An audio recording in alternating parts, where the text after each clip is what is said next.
tous. Merci pour l'introduction. Donc, en préambule, j'ai deux petites choses à vous dire en préambule. D'abord, je voudrais remercier les organisateurs de m'avoir invité, mais surtout, je voudrais remercier le We Are d'avoir choisi Rennes pour faire le congrès cette année. Et donc, les internes de Rennes, là, c'est le moment de faire un tout petit peu de bruit, ça serait sympa. Montrer que vous êtes là.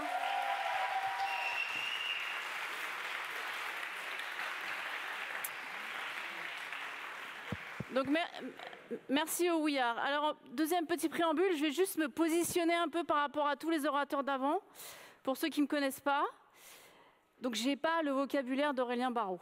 Vous allez être hyper déçus, mais je n'ai pas 350 000 mots à mon vocabulaire. Par contre, je ne suis pas un homme blanc de plus de 50 ans, donc j'ai ça pour moi, mais je suis PUPH. Je suis désolée. Donc, sur les PUPH, je veux juste vous dire deux petites choses. D'abord, quand on est nommé PUPH, contrairement à ce qu'on pourrait imaginer, il n'y a pas de déterminisme génétique. Et donc, on ne signe pas un papier, on ne signe pas une charte dans laquelle il y a écrit tu es nommé PUPH, tu seras suffisant, tu seras méprisant. On ne signe pas ce papier-là, et donc on est le PUPH qu'on a bien envie d'être, premièrement. Et deuxièmement, il ne faut pas que tout ça, ça vous retienne contre la carrière universitaire, parce que PUPH, c'est quand même super bien. Voilà. Alors maintenant, je ne suis pas là pour vous parler de ça, je suis là pour vous parler des opiacés. On m'a demandé de vous parler de la crise des opiacés. Est-ce que c'est un mythe ou est-ce que c'est une réalité en France et en Europe? Et, encore une fois, je vais vous présenter des données. C'est plus factuel que les topos d'avant, mais ce n'est pas pour ça que ça ne s'ouvre pas la discussion. Donc après, on peut discuter de ce que je vais vous présenter. Je n'ai pas de conflit d'intérêt. Alors, si on parle de la crise des opiacés, forcément, il faut que je vous fasse un peu d'historique et il faut parler des États-Unis, parce que c'est de là que ça nous vient, comme énormément de choses. Et comme pour énormément de choses, on n'est pas obligé de faire pareil, en fait. Donc, les opiacés, la crise des opiacés aux États-Unis, c'est les chiffres que vous avez là. Ça a été déclaré problème de santé publique numéro 1 en 2017 par le gouvernement américain. 2017, ça date un peu, et depuis, ils n'en sont toujours pas sortis. Les chiffres sont les mêmes, voire les chiffres s'aggravent. Donc, on parle de millions de morts par an. Et si je vous en parle là, c'est parce qu'on ne parle pas que d'opiacés achetés au coin de la rue. On parle d'opiacés qui ont été prescrits par des médecins à un moment. Ici, dans les chiffres que vous avez ici, vous avez 1,6 million de patients qui ont fait du mésusage d'opiacés qui ont été prescrits par un docteur. Et donc, si on regarde l'usage des opiacés aux États-Unis, ça c'est des chiffres américains, vous voyez que les opioïdes de synthèse, il y a une explosion de leur utilisation par rapport à ce qu'on appelle des drogues qu'on achète au coin de la rue. Finalement, l'augmentation de l'utilisation, elle est moins importante. Ce qui a explosé, c'est l'utilisation des opiacés de synthèse, ce qui sont donc les médicaments que nous, on utilise et qu'on prescrit. Et donc, vous avez des chiffres comme ça qui sont hallucinants. Alors, il faut remettre ça à l'échelle des États-Unis, 350 millions d'habitants, mais quand même, hein, ça a tué 70 000 personnes à peu près en 2020 aux États-Unis. À tel point que, ça a été dit tout à l'heure, l'espérance de vie aux États-Unis régresse. Alors, il y a plusieurs raisons pour lesquelles l'espérance de vie aux États-Unis régresse, mais la raison numéro 1 qui est invoquée, c'est la crise des opiacés. Et c'est le seul pays parmi les pays riches dont l'espérance de vie régresse de façon régulière. Et à tel point qu'aux États-Unis, maintenant, vous savez que les sprays nasaux de naloxone sont en vente libre.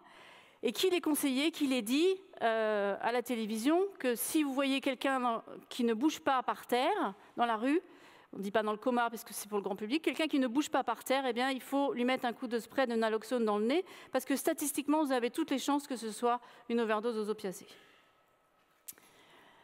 Alors pourquoi les Américains en sont arrivés là et pourquoi nous, on n'en est pas là? Alors il y a plusieurs raisons. La première raison, elle est simple, c'est qu'avant 2017, il n'y avait aucune régulation sur la prescription des opiacés. Vous savez qu'en France, quand on prescrit des opiacés, eh bien, c'est sur une ordonnance particulière, il y a une restriction à la durée de prescription, etc., etc. Aux États-Unis, jusqu'en 2017, il n'y avait aucune restriction. Vous pouviez prescrire des opiacés comme vous prescriviez n'importe quel autre médicament. Deuxième raison, mais qui est liée aussi c'est un manque de régulation. Régulation de quoi? De l'industrie pharmaceutique. Puisqu'aux États-Unis, vous le savez, il n'y a pas toutes les règles qui sont imposées en Europe. Et on en arrive à cette histoire. Alors cette histoire, elle est hyper intéressante. Si ça vous intéresse, il y a cet article du New Yorker. C'était traduit en français par le Monde diplomatique, si vous voulez le lire en français. L'histoire, c'est quoi? L'histoire, c'est la famille Sackler, qui est une grande dynastie américaine de millionnaires, milliardaires même, qui possède toujours la société Perdue, qui a mis sur le marché l'oxycodone. Et les techniques qu'ils ont utilisées sont décrites dans cet article. Donc, ils ont mis sur le marché un médicament pour lequel il n'y a pas eu d'études sur le risque addictif, mais qui a été décrit comme moins addictif que la morphine. Ça a été présenté donc avec moins de risque d'addiction que les autres morphiniques.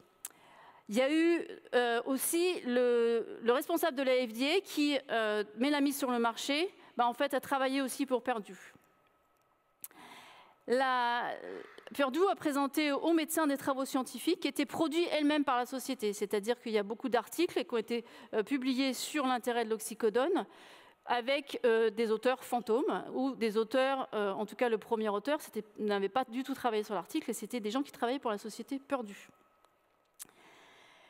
Alors, aux États-Unis, le financement des études médicales et de la médecine étant ce qu'il est, Purdue a financé énormément de ce qu'ils appellent des State Medical Boards, et ils ont financé en gros des études, et ils ont financé de la formation médicale continue pour l'ensemble des médecins, que ce soit des médecins généralistes ou que ce soit des organisations de lutte contre la douleur. Plus grave, ils ont caché des cas de décès et d'addiction qui normalement sont obligatoirement, ils sont à déclaration obligatoire, comme en France, et il y a nombre de cas de décès qui ont été imputés à l'oxycodone qui n'ont pas été déclarés, pareil pour les cas d'addiction. Pour aller encore plus loin, alors Purdue a changé, quand les choses ont commencé à sentir le roussi, ils ont changé de nom pour leur développement mondial, ils s'appellent Mondi Pharma, mais ça reste la même société. Pour aller plus loin, je vous montrerai ça après, ils ont ciblé des populations addictives en leur donnant des échantillons gratuits. Ça veut dire quoi? Ça veut dire qu'ils allaient, à la sortie de cliniques de désintoxication, donner des échantillons gratuits d'oxycodone aux patients qui sortaient de la clinique. C'est pas des blagues. Hein. Donc tout ça, moi, ça me rappelle un truc. Ça me rappelle cette série, je ne sais pas si vous l'avez vue, elle est super bien. Mais c'est exactement les mêmes pratiques. Mais c'est des pratiques qui ont été faites donc par une société qui commercialisait un médicament qui a inondé la planète quand même. Et donc ça donne quoi en chiffres? Parce que ce que je vous dis là, c'est du travail journalistique, mais pas que, c'est aussi des études scientifiques.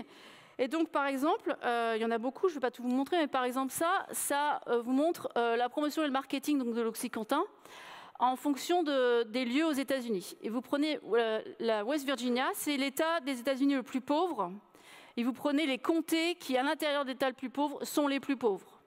Et là, vous avez, par comparatif, la moyenne au niveau du pays. Donc la quantité, la distribution, donc la consommation en grammes pour 100 000 personnes d'unités d'oxycodone, ça c'est sur la moyenne aux États-Unis, et ça c'est dans les comtés les plus pauvres de West Virginia.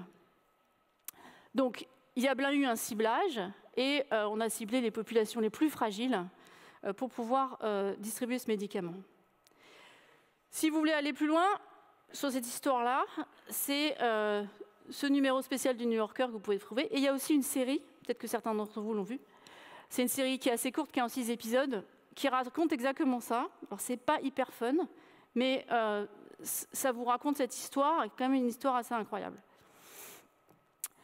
Alors ça, c'était les États-Unis, et c'est pour ça que les États-Unis en sont là. Et encore une fois, j'insiste, ils n'en sont pas sortis, même si aujourd'hui, ils ont mis en place des régulations assez strictes sur la prescription des opiacés.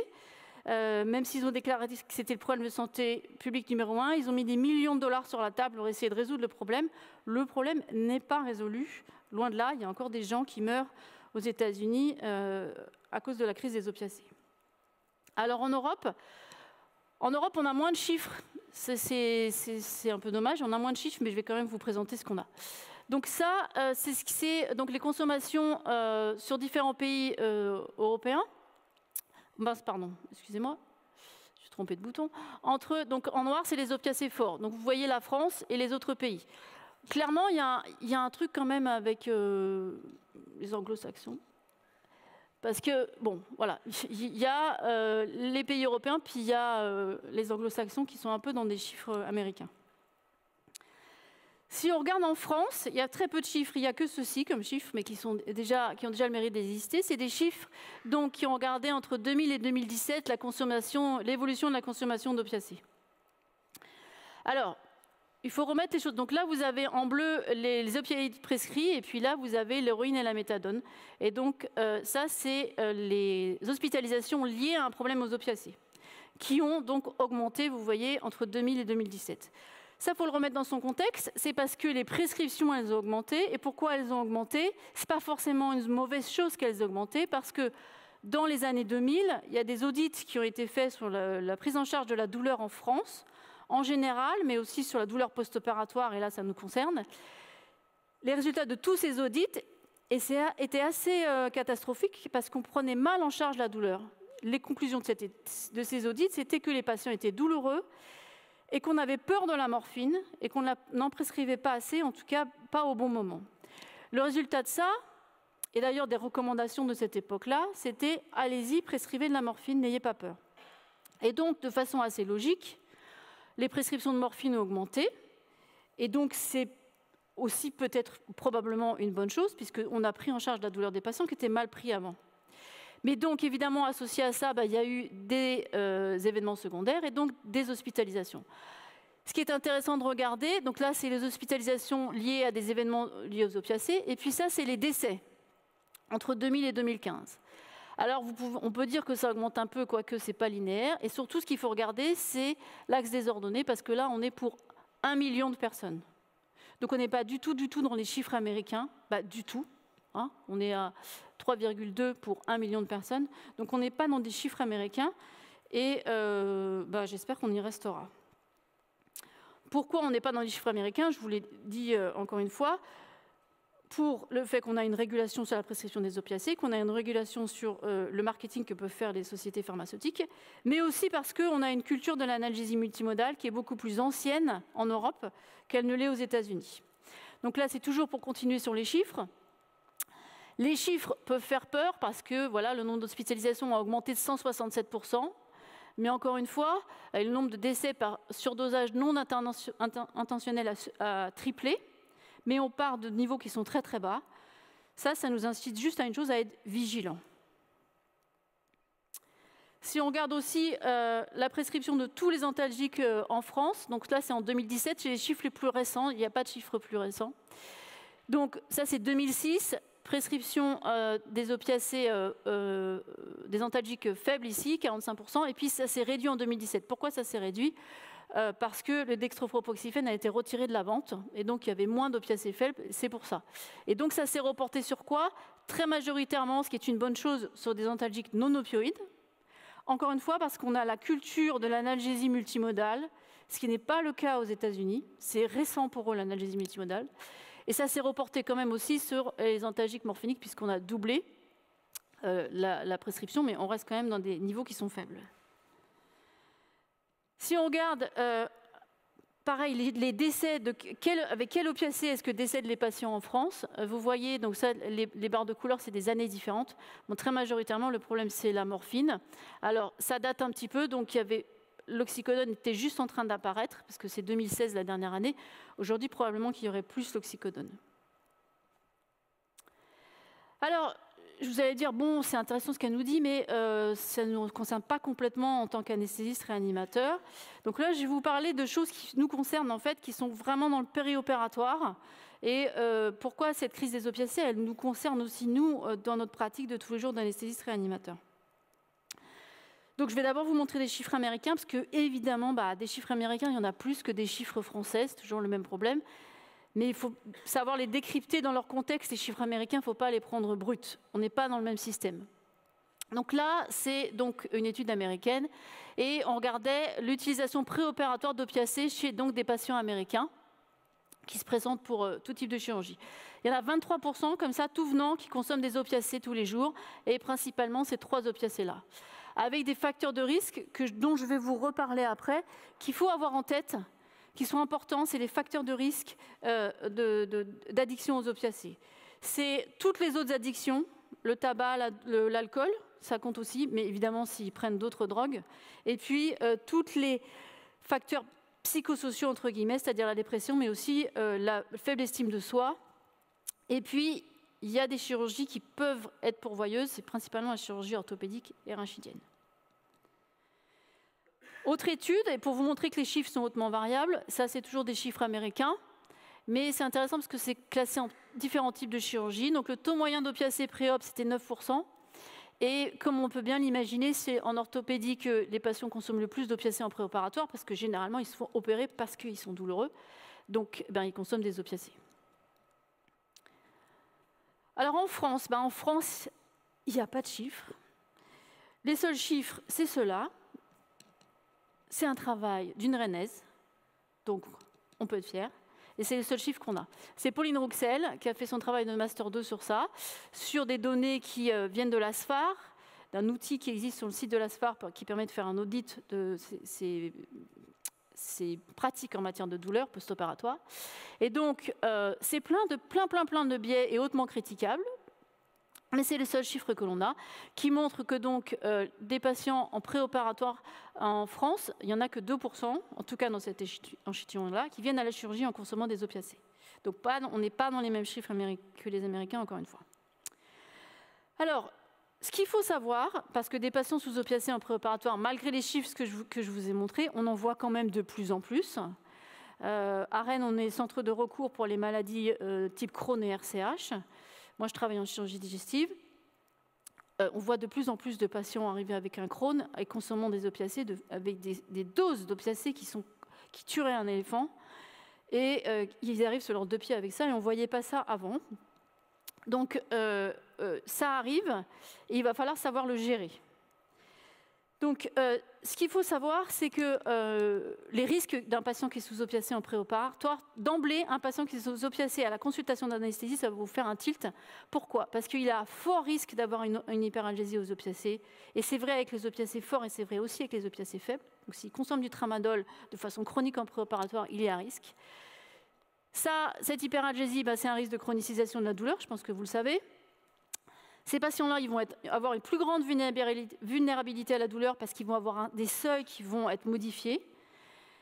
Il y a des données très claires que je ne peux pas vous présenter là, je n'ai pas le temps, mais qui montrent que les résultats de la chirurgie seront plus médiocres, c'est-à-dire qu'il y a plus de complications purement chirurgicales, lâchage d'anastomose, infection du site opératoire, etc. Alors, encore une fois, donc là c'était le préopératoire, et donc je ne vais pas vous le présenter là parce que ce n'est pas bien formulé en France, mais aux États-Unis, ils commencent à avoir cette idée les patients qui sont sous-opiacés en préopératoire, il faudrait les prendre en charge de façon globale et leur proposer dès le préopératoire, finalement, une consultation dédiée pour voir ce qu'on peut faire avec ces médicaments-là. Et c'est c'est une réflexion qu'il faudrait que l'on ait, mais pour ça, il faudrait avoir des moyens. Et alors là, du coup, on revient au topo d'avant. En post-opératoire, on peut aussi comparer ce que font les Américains versus les Européens, toujours en termes de consommation d'opiacés. Là, c'est un papier qui date de 2013. Bon, vous allez me dire, c'est un peu vieux, c'est à presque 10 ans, mais quand même.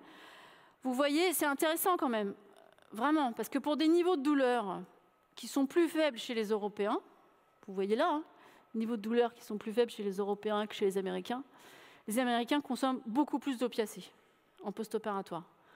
Quasiment tous les patients américains ont des opiacés à J1 post-op et simplement 70% des Européens. Alors on peut se poser la question, pourquoi est-ce que les Européens ils sont tous hyper résistants au mal, ils sont tous sous le modèle du bûcheron norvégien? Pas forcément, en fait. Je pense que c'est aussi parce que les pratiques sont différentes et qu'encore une fois, on a une culture de l'analgésie multimodale et de l'ALR qui est plus avancée qu'aux États-Unis. Je vous raconte juste une petite anecdote, une seule. Une fois, j'ai eu un appel, d'abord un mail et puis après on s'est eu au téléphone, d'une anesthésiste américaine qui s'intéressait à l'anesthésie sans opiacés. Et elle m'appelait pour savoir comment on faisait, etc., etc. Et je lui dis, ça dépend, je ne sais pas, vous travaillez où, vous faites quoi comme chirurgie, c'est quoi vos pratiques? Elle me dit, je travaille dans une clinique d'orthopédie dans le Michigan. Elle me dit, je fais que de l'orthopédie. Je dis, ok, très bien. Et je dis, vous faites quoi comme analgésie? Elle me dit, on fait pas d'ALR, que des AG, tout au sufentanil. Et donc, je lui ai dit, en fait, l'OFA, c'est pas du tout le sujet, là. Chez vous, c'est pas le sujet, en fait.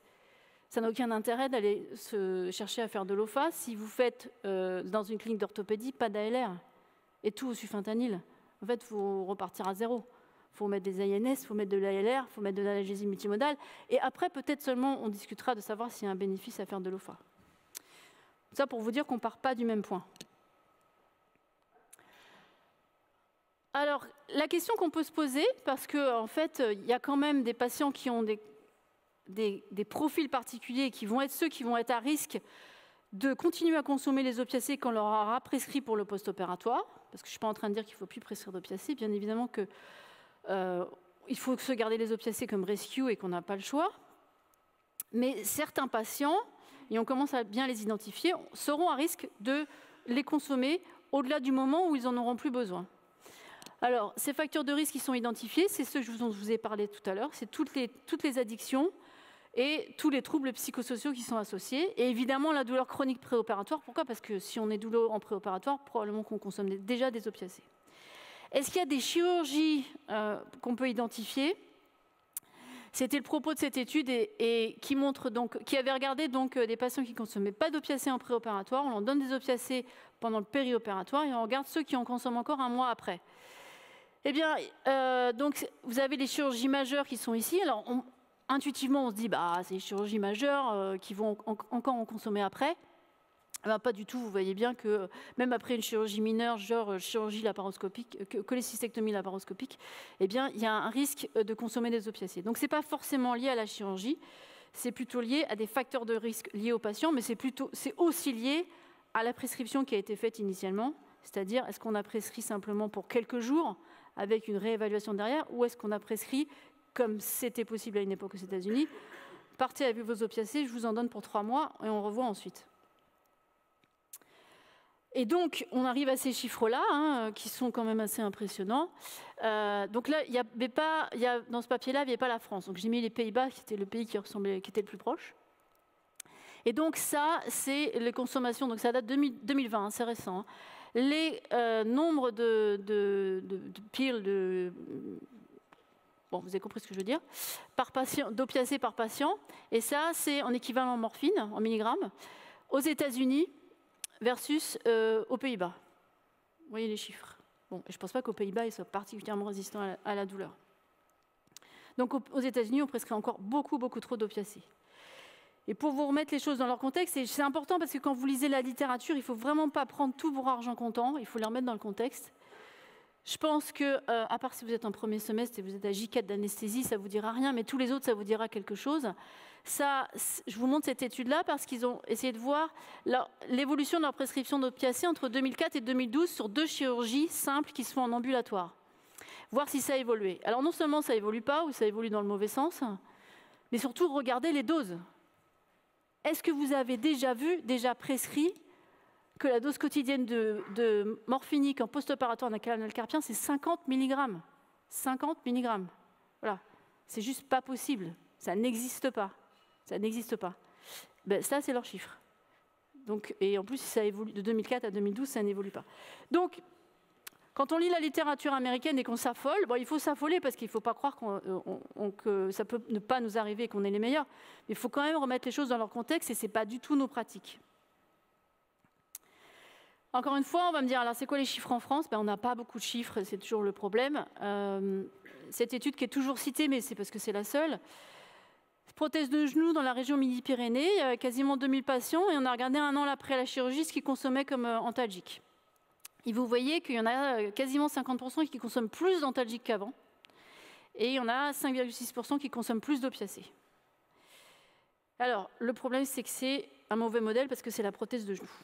Et la prothèse de genou, les patients ils viennent se faire opérer parce qu'ils sont douloureux. Et là, on peut se poser la question de savoir est-ce que l'indication opératoire a été finalement la bonne, puisque 1 an après, ils sont toujours aussi douloureux. Donc là, il y a un petit biais dans ces chiffres-là parce que c'est le modèle de la prothèse de genou. Mais on n'a pas d'autres études en France. Toujours est-il que vous voyez qu'on n'est pas complètement à l'abri du genre de problème américain, parce que consommer encore 5% des patients qui consomment encore des opiacés alors qu'on les opère pour qu'ils aient plus mal, c'est un échec. C'est un échec, il y a un problème. Donc, là, je vous ai exposé la crise des opiacés, qui donc n'est pas du tout un mythe aux États-Unis, c'est un vrai problème qui n'est pas réglé. Et pour le moment, ils n'ont pas vraiment trouvé la solution. Je vous ai montré qu'en Europe et en France, c'était nettement moins un problème, mais qu'il fallait quand même être attentif et qu'il nous arrive de plus en plus de patients, notamment des patients qui ont des pathologies chroniques, qui consomment des doses astronomiques d'opiacés parce qu'ils font ce qu'on appelle du doctor shopping, et que ces patients-là, globalement, pour le dire, ils sont insupportables, et à un moment, leur médecin n'en peut plus.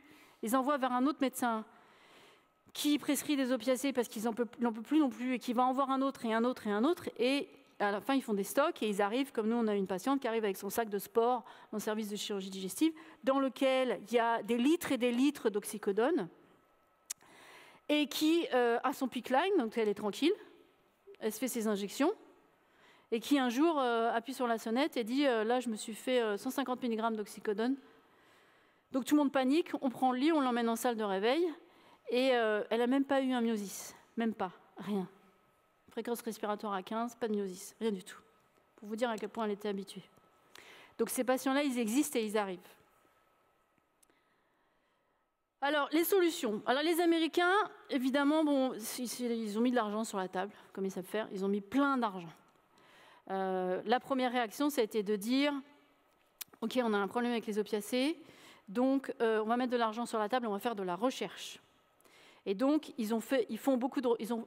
depuis 2017, ils ont lancé d'énormes programmes de recherche pour trouver des traitements à l'addiction, des traitements aux overdoses, et puis des nouveaux antalgiques qui n'auraient pas le problème des opiacés.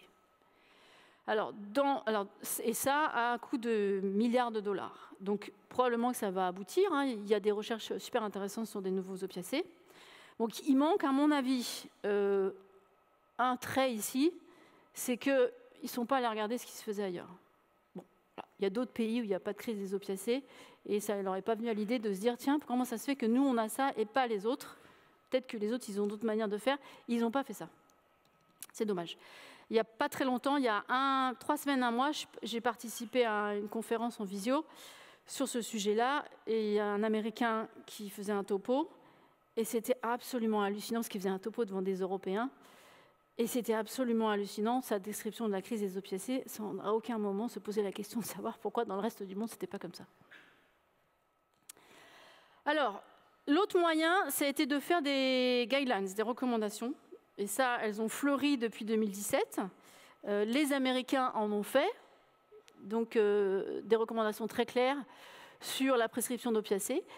En France, on a d'abord eu les recommandations de la SFETD, qui font des recommandations sur la prescription des opiacés forts dans la douleur chronique non cancéreuse.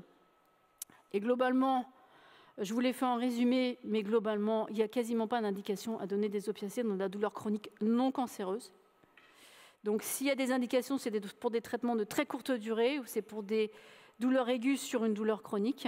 Mais si vous voyez, ça m'est arrivé il n'y a pas longtemps, en consultation d'anesthésie, quelqu'un qui est sous oxycodone, 20 mg matin, 20 mg soir pour des lombalgies chroniques, c'est une mauvaise prescription d'un médecin quelque part, c'est hors recommandation et il n'y a pas de bénéfice. Par contre, il y a un risque addictif. D'autres recommandations, alors les Anglais ont fait, parce que les Anglais sont un tout petit peu dans le même problème, mais quand même beaucoup moins accentué que les Américains, mais en Europe, c'est le pays qui a le plus gros problème sur les opiacés. Les Anglais ont fait des recommandations qui sont intéressantes parce qu'elles parlent aussi du périopératoire. Donc ils ont tout un parcours à suivre sur le préopératoire, le péropératoire, la salle de réveil et la sortie de l'hôpital, avec tout un tas de guidelines et de recommandations à suivre qui, globalement, demandent une prise en charge globale du patient avec de l'analgésie multimodale un peu partout et surtout la surveillance, ce qu'on verra après, la surveillance des choses qui doivent alerter si le patient continue à consommer après la sortie de l'hôpital, c'est qu'il y a peut-être un problème qu'il faut le résoudre rapidement avant qu'il rentre dans l'addiction. Donc voilà, les recommandations anglaises, elles ressemblent à ça. Ça va du préopératoire assessment à la post-discharge. Les recommandations américaines, c'est celles-ci, je vous les montre parce qu'on peut s'en servir parce qu'elles sont bien faites, elles sont faciles. Elles ont été publiées en 2019 parce que c'est un truc facile à retenir, c'est 4 steps. Le premier, vous regardez si le patient, déjà, il consomme des opiacés ou pas en préopératoire. Ça vous fait vous cocher une case. Le deuxième, est-ce qu'il a des facteurs de risque, donc psychologiques, est-ce qu'il utilise des consommateurs de drogue, quel type de chirurgie. Ensuite, vous allez donc définir son risque d'avoir des événements liés aux opiacés. Donc soit il est naïf, il a un risque faible, ça va jusqu'à modéré, jusqu'à élevé. Et du coup, vous allez pouvoir lui proposer une prise en charge différente en fonction de ce risque. Et quand on va jusqu'au risque élevé, si vous voyez que c'est en préopératoire, de l'éducation, une optimisation psychologique, voire une prise en charge spécialisée dans une consultation spécialisée de la douleur. Alors évidemment, vu l'état des CETD en France aujourd'hui, je ne sais pas si on va arriver à faire ça nous, mais l'objectif, en tout cas vers lequel il faudrait tendre, c'est ça, c'est-à-dire que ces patients-là, il faudrait pouvoir leur proposer ce qu'on appelle de la conciliation en préopératoire. En France, on a ces recommandations-là qui viennent de sortir, juste HAS 2022. Alors, vous ne pouvez pas le lire, je sais, mais c'est mal foutu, ça ne tient pas sur une diapo. Je ne pouvais pas vous le couper, je pouvais pas... Bref, donc, et puis je n'ai pas eu le courage de vous le recopier. Donc, vous ne pouvez pas le lire, mais allez sur le site de l'HAS, vous le retrouverez. Et ça remet quand même les choses en place. Il n'y a rien de révolutionnaire, mais ça remet les choses en place sur quelle est la place des opiacés dans une douleur aiguë, quelle est la place des opiacés dans une douleur chronique, à quel moment je commence à m'alerter, parce que le patient, là, il commence à me demander beaucoup d'opiacés. Donc, je vous conseille d'aller les lire, c'est sur le site de l'HAS. Il y a 4 fiches, c'est pas beaucoup, elles sont vraiment bien faites. Donc, la prise en charge optimale qu'on pourrait proposer pour ces patients-là, c'est ce que je vous ai dit avant, c'est tous ces points-là, sauf que ça, c'est hyper utopique aujourd'hui en France. Définir le profil du patient, l'informer et l'éduquer, ça, on peut le faire en consultation d'anesthésie. L'optimisation psychologique, déjà, on rentre dans un truc plus compliqué. Envisager d'avoir une consultation spécialisée en douleur chronique en préopératoire. Bon, il ne faut pas que le patient ait un cancer, parce qu'il sera largement mort avant. Et l'analgésie multimodale et la gestion des opioïdes, ça, c'est ce qu'on sait faire, c'est notre métier d'anesthésiste. Donc, il y a des points sur lesquels on n'est pas bon. Pardon, à chaque fois, je me trompe de bouton. Il y a des points sur lesquels on n'est pas bon. Je n'arrive pas à revenir. Il y a des points sur lesquels on n'est pas bon, et notamment, c'est celui-ci, c'est la prise en charge en préopératoire. Les facteurs de risque, je vous les remets, ils sont hyper importants, mettez-les-vous dans la tête, parce que quand vous voyez un patient en consultation d'anesthésie, il va falloir proposer une anesthésie personnalisée. Le patient, il a ces facteurs de risque-là, il va venir pour une chirurgie lourde, donc vous allez forcément lui faire des opiacés à un moment ou à un autre, même si vous voulez faire de l'OFA, vous allez faire de l'OFA. Qui dit OFA ne dit pas qu'il n'aura pas besoin d'opiacés en post-opératoire, donc il y a un moment ou un autre, il y aura des opiacés. Et il va falloir lui proposer une anesthésie à la carte et une prise en charge sur tout son parcours à la carte pour voir si à toutes les étapes, vous pourriez avoir une technique alternative pour pouvoir réduire les opiacés au minimum parce qu'il a un risque de mésusage. Dernier petit point, je vais finir sur ça. Il y a aussi le fait que dans la façon dont on parle aux patients, dans la façon dont on se comporte et dont on gère la douleur aujourd'hui, peut-être que nous, on induit de la douleur et donc on induit de la consommation de morphine. Je vous explique pourquoi.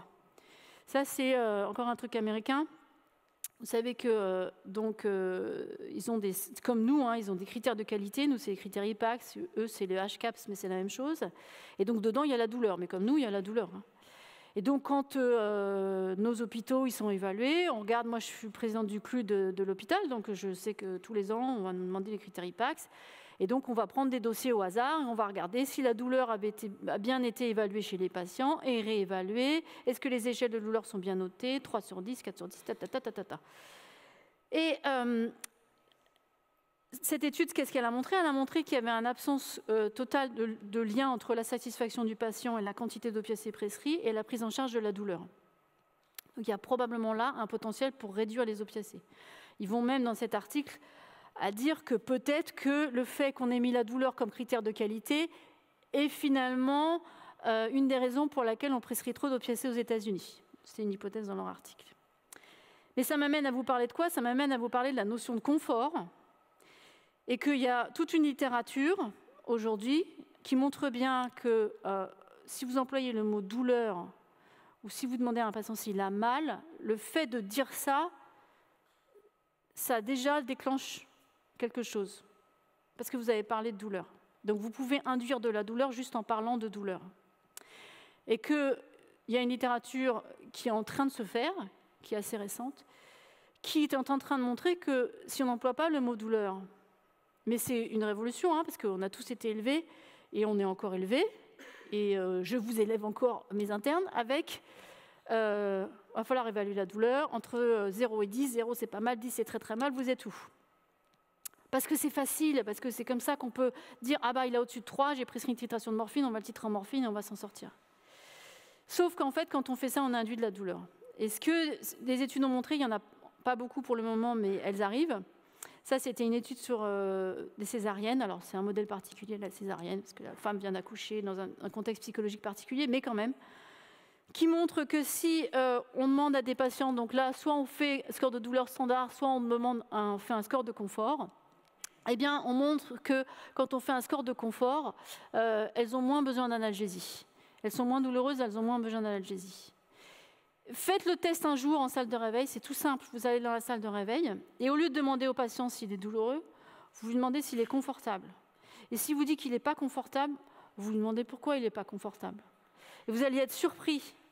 Il y en a qui vont vous dire parce que j'ai mal au ventre, il a été opéré du ventre, c'est normal. Mais il y en a qui vont vous dire non mais j'ai un truc dans le dos là qui me fait mal. Et vous allez voir qu'en fait il a la sonde gastrique qui était dans le dos. Ou il va vous dire qu'il a envie de pisser. Ou il va vous dire qu'il a soif. Et donc tout ça c'est des problèmes qu'on peut résoudre sans faire des opiacés. Et donc je n'ai pas les résultats, je peux pas vous la présenter, mais on a fait cette étude. Je n'ai pas encore les résultats, mais notre hypothèse c'était que quand on demande du confort aux patients au lieu de leur demander de la douleur, on consomme moins d'opiacés. Je n'ai pas la réponse. En tout cas, pensez-y. Voilà, ma conclusion, c'est que la situation en France, elle est très différente. Je vous l'ai montré, mais il faut rester vigilant parce qu'on a des patients qui arrivent en préopératoire avec des consommations d'opiacés qui sont historiques. Dès que vous avez un patient qui consomme des opiacés en préopératoire, il faut vraiment, vraiment lui proposer un truc à la carte, même s'il y a des trous dans la raquette et qu'on ne va pas pouvoir l'envoyer en consultation spécialisée en préopératoire, ce n'est pas grave. On est anesthésiste, réanimateur, médecin du périopératoire, donc on peut lui encadrer tout son périopératoire avec une anesthésie et une prise en charge personnalisée. Et puis, il va falloir travailler la communication thérapeutique avec des objectifs de confort plutôt que de douleur pour pouvoir encore réduire la douleur que l'on peut induire simplement par les mots qu'on utilise. Voilà, je vous remercie.